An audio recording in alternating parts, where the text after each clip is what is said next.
நிலா உயர்கல்வி வழிகாட்டல் மையத்தின் கல்லூரி சோலை என்ற சேனலுக்கு உங்களை அன்போடு வரவேற்கிறேன். இன்று நாம் பார்க்க இருப்பது தமிழ்நாடு டாக்டர் ஜெ ஜெயலலிதா மீன்வள பல்கலைக்கழகம் வழங்கும் பட்டப்படிப்புகள், பட்டய படிப்புகளை பற்றி இன்று பார்க்க இருக்கின்றோம். பட்டப்படிப்புகளில் அரசு நிதியுதவி பெறும் கோர்ஸ்கள் 2 இருக்குது. அதுக்கு ஃபீஸ் நார்மலா இருக்கும். இது இல்லாம செல்ஃப் சப்போர்ட்டிங் படிக்கிற கோர்ஸ் 3 இருக்குது. அதை பற்றி விரிவாக பார்ப்போம். Government funded course BFSc bachelor of fisheries science என்ற படிப்பும், பிடெக் ஃபிஷரிஸ் இன்ஜினியரிங் என்ற படிப்பிற்கும் அரசு நிதியுதவி வழங்குகிறது.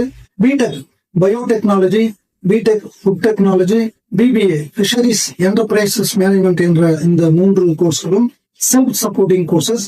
கொஞ்சம் ஃபீஸ் அதிகமாக இருக்கும். 3 விதமான பாரா ப்ரொஃபஷனல் கோர்சஸ் இருக்கின்றது. இது 3 ஆண்டுகள் படிப்பு, வொகேஷனல் கோர்ஸ் என்று சொல்லுவார்கள். இந்த கோர்ஸ்கள் 3 ஆண்டுகள் படிக்க வேண்டிய 6 செமஸ்டர்.